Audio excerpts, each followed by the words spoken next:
when you just now you teach me Cantonese as a non-Cantonese, how much you weigh yourself? Yeah, you weigh yourself just 3, maybe already higher for 3. If you know nothing about Cantonese, maybe just say that, oh, sorry, I don't know Cantonese, or I know the Cantonese is difficult, or I know the Cantonese is a good language. Okay, at least you can say this. Oh, I know the Cantonese has a long history. Okay, so you can only present, and then because you're not confident, so maybe you present in this way.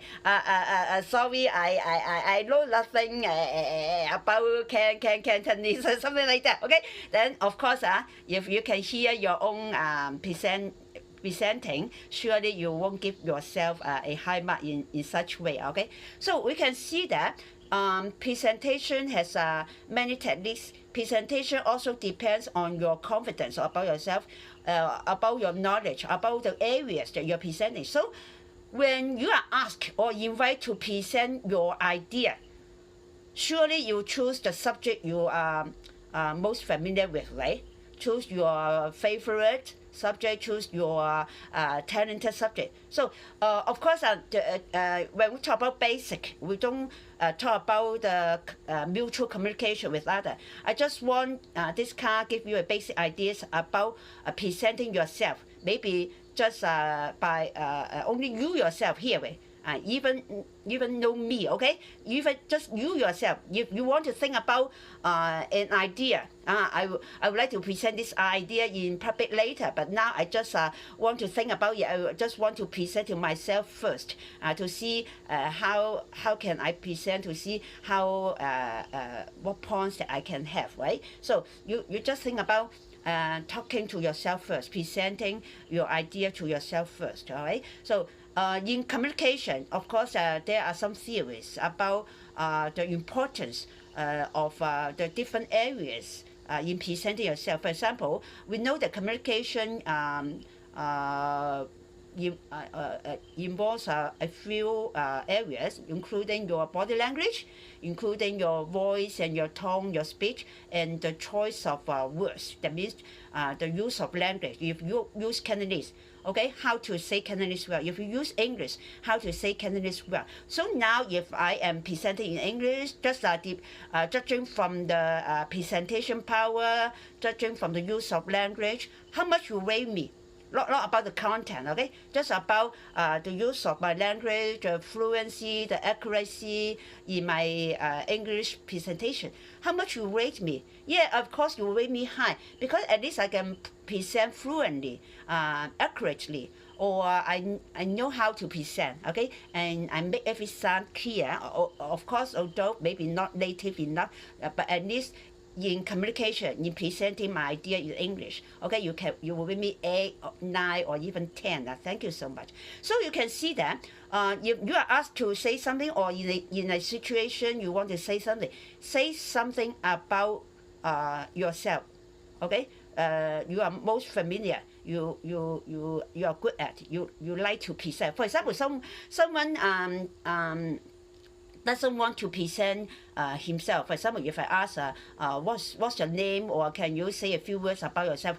They have nothing to say, because they just don't want people to know about him, or someone really have nothing to say about himself, no interest in it. But if I ask you to talk about IT, digital, computer, if you are good at that, then you have lots to say. So choose the most familiar, favorite subject or topic you want to say. But there will also be some weakness behind your favorite, behind your talented subject. I will tell you later in this class or in future class. So whatever, okay, there will be some good points, there will be some bad points. You will show your weakness, you will show your strength in whatever area, okay? Of course, the area that you are most familiar with, you are most confident, you have most knowledge to share, but it doesn't mean that you can present the best.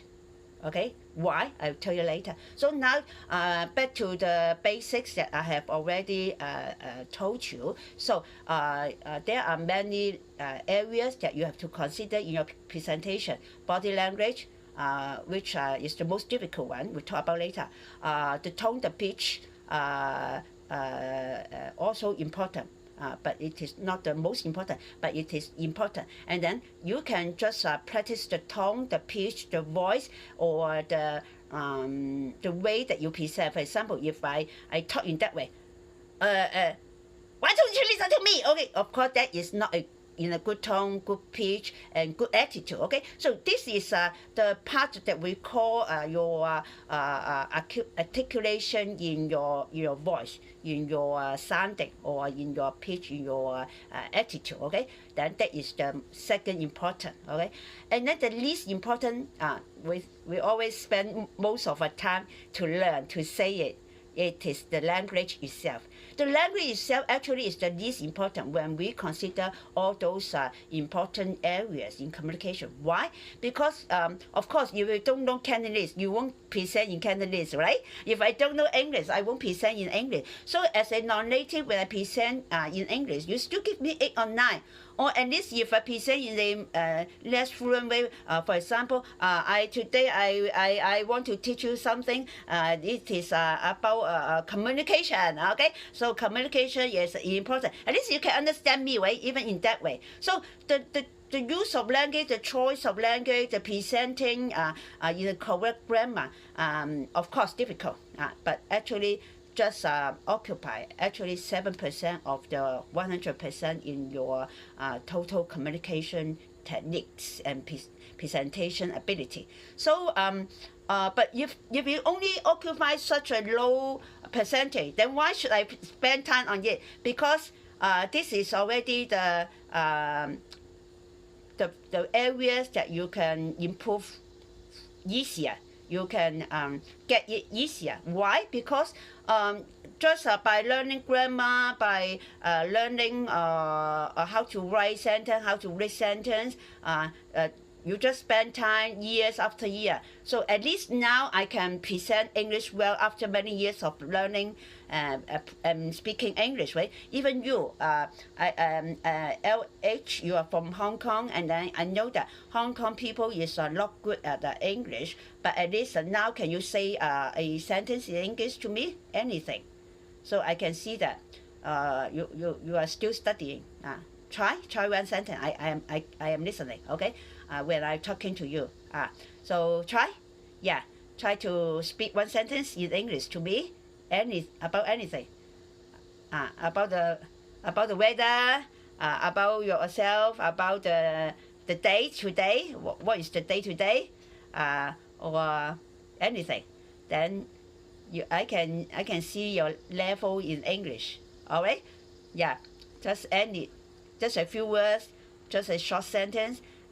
Never mind, because everyone knows that Hong Kong people is not native in English. Okay? Yeah, just say it. Yes. Okay. I usually go to school by bus. Okay, so this is already the simplest sentence, shortest sentence, and you get it correctly, fluently. Okay, but your tone and pitch has no no high or low. That means you speak in the same tone, same pitch, then that it will be boring. So even the language itself, after years of study using, even you're not native, you can present it them well, present it clearly. Okay, perfect, very accurate. But when you present it, can you hear that? You present it in a very boring way, okay? No rise and drop, no high and low in your pitch difference. Can you speak once again like me, okay? I go to school every day by bus. Can you say it? I go to school every day by bus. Or every day I go to school by bus. Now, yeah, do you find it better in your presentation? Just now you say that every day I go to school by bus. You can see that, right? You have no pitch difference. You have no stop in between the words, okay? You just connect the words word by word. You just speak in the same tone, same pitch. I go to school by bus, like this, all right? So you can try to practice in a different way. For example, Just use the simplest word. Don't use every day. Don't use usually. For example, I go to school by bus. I go to school by bus. I go to school by bus. So can you try a few ways? Okay?